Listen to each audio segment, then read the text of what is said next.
Hello, my name is Kelly Madrid and today's date is April 7, 2019, and I will be talking about the bones of the appendicular and the axial of the skeleton. All right, so we're gonna start with the skull. This right here is the frontal. Sorry about that. Then you have the sphenoid, which is right there in the eye socket. Ethmoid, then the lacrimal. You have your nasal. Zygomatic bone, which is the cheekbone. You have your maxilla and your mandible. Then right here in the nose, it's the vomer in the nasal cavity. Vomer. I'm gonna turn it off to the side. Okay, right here is your external acoustic meatus. Then you have your mandibular ramus. And then there's like a little hole in the mandible, which is called the mental foramen. Okay, I'm gonna turn it posterior side. Parietal, your occipital, then you have your temporal, which extends out right here, as well as the other side. This part right here is called the mastoid process, and this suture right here is called the lambdoid suture. All right, so then we're gonna go inferior to the skull. Give me a minute, just don't want this to fall. All right, make sure I have a good grip on it. All right, so right here, it's called the ethmoid. Then you have the frontal. The middle part's the sphenoid. This part right here is the temporal, parietal, and then occipital, which is this bottom part right here. All right, I'm gonna go to the front of the skeleton. And we're gonna start with the thoracic cage. And you have the mandibrium of the sternum, body of the sternum, and then you have the ribs 1 through 7, which are true ribs, and then ribs 8 through 12 are false ribs, and then 11 and 12 are also known as floating ribs. Then we have the limbs right here, upper limbs. This is the clavicle, this is the humerus, and then you have the intertubercular sulcus of the humerus, and then you have the radius and the ulna. And then we're gonna go to the carpals in the hand. So in the carpals, there's 8 bones.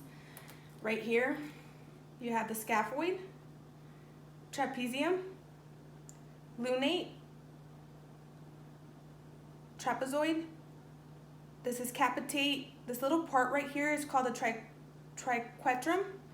And then you have this one right here, which is the pisiform, and that part is the hamate.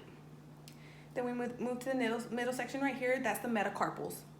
This little bone that sticks out right here by the thumb is the sesamoid. And then these are the phalanges. Okay. I'm gonna move on to the pelvic area.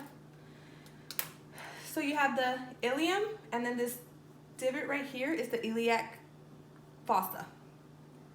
And then right here is the iliac crest. This is the ischium, and then this is the pubic bone. We move on to the legs.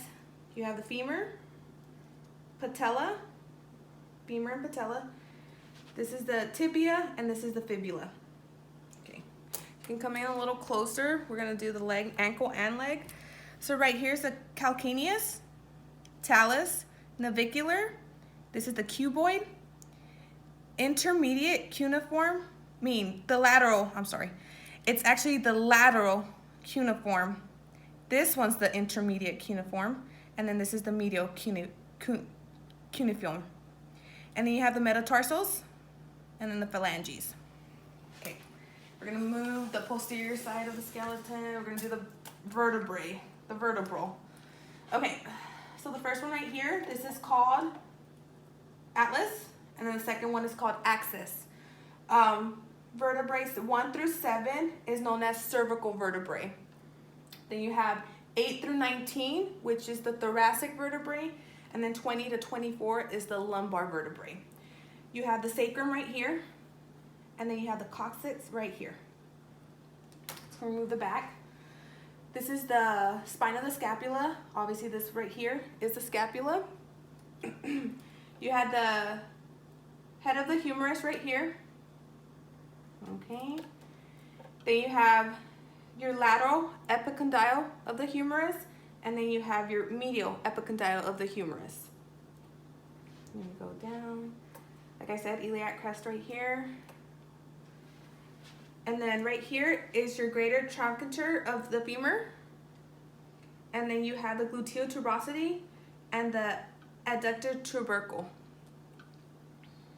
And I think I named all the body parts of the axial and appendicular. Hope you enjoy. Thank you.